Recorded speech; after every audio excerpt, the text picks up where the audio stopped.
two moments, I think one of the big things looking at the national team this year has been, I think, the who is the nine for the squad, right? Mm. We had Christine Sinclair retire at the end of last year, which weirdly still feels like a month ago for me. I don't know. I think because I watch the clips too often that it feels like a month ago all the time. Yeah, But she retired like 4 times this year, so it's fair. honestly, it was like, but you were gone already. Stop twisting. It hurts. The tears are real. But when you look at Canada's depth chart at the nine, right, you have the Jordan Huitemas who's playing well for Seattle. You have Evelyn Viens who has been putting up numbers at her club at Roma. You have emerging players who maybe you'd like to see give a chance. And then you have, what do you do with like Olivia Smith? Like, is she, do you see her as a 10? Is she a winger? Is she a 9? Like, when you look at the 9 position, and then, oh yeah, by the way, Naya Rose, Jade's little sister, Oh yeah, emerging from the another rose. U20s. There's a quota. They can only have 2 roses at a time. So if Jade comes, then either Deanne or there's too many roses, and there's this team's going to be siblings in like 2 years, and I have no issues with it.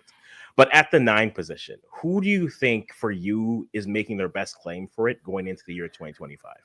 It's such a tough question for this team. Like, I don't think we got a better answer through 2024, unfortunately. Huitema, like, statistically actually plays one of the best NWSL performers of the Canadians, which actually doesn't make much sense because she doesn't put up that many numbers, and that team sucked this year. So I think she scored like 3 goals, 2 assists or something. So that's nothing crazy. Her national team, I think it was four goals maybe. Roughly, yeah. But I find her very streaky, right? So she kind of is on and then she's off, and she's on and then she's off, and she still have a hard time getting rid of that criticism that she doesn't show up in big games. And so I definitely wouldn't put her at the top, but we know for sure Bev didn't put Viens at the top either. Like, she wasn't at the top of Viens' number 9 ranking clearly, or else she would have gotten more minutes.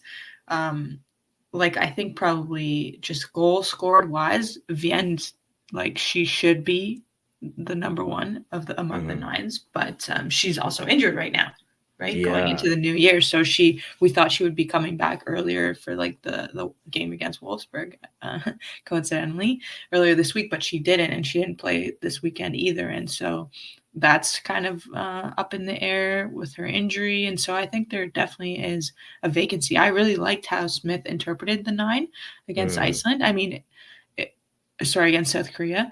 It was South Korea though, right? And they did not play well at all. Yeah. But she dominated. So I thought she linked up well with Fleming as well. So there's another 9 option. And then you have beyond Naya Rose, I think Annabelle Chukwu is going to make a real run for that number 9 in this cycle.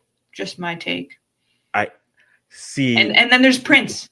Prince Yes. also sometimes plays very well in the 9. Like, I feel, ironically, the best number 9 performer in the last, like, maybe not a year, but a year and a half or so, has actually been Nichelle Prince, but she was injured, and she's also kind of inconsistent, so it's hard. No, it is hard. You mentioned the kids coming, and we'll talk about that like right after this, but I think the interesting thing this or just the forward ranks, it just felt the inconsistency this year, right? Everyone was either coming off injuries or we're hard for minutes overall, right?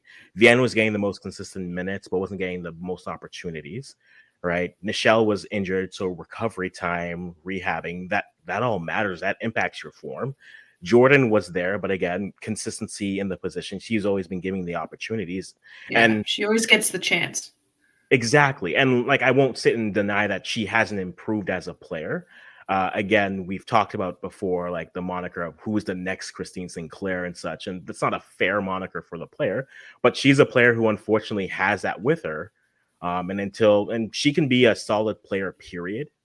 But because she came in with that hype and all that fanfare, it's something that's going to be hard for her as a player, which isn't fair to her to shake off, because you're looking at her and saying, well, we thought you were going to be this. Like, yeah, but it's still cake. It's still a good pound cake. It's lovely. It's not like a 7-stage tiramisu, but it gets the job done. And I think that's where Jordan is. by all means. And if someone wants to tell me that she's a beautiful red velvet, that's fine.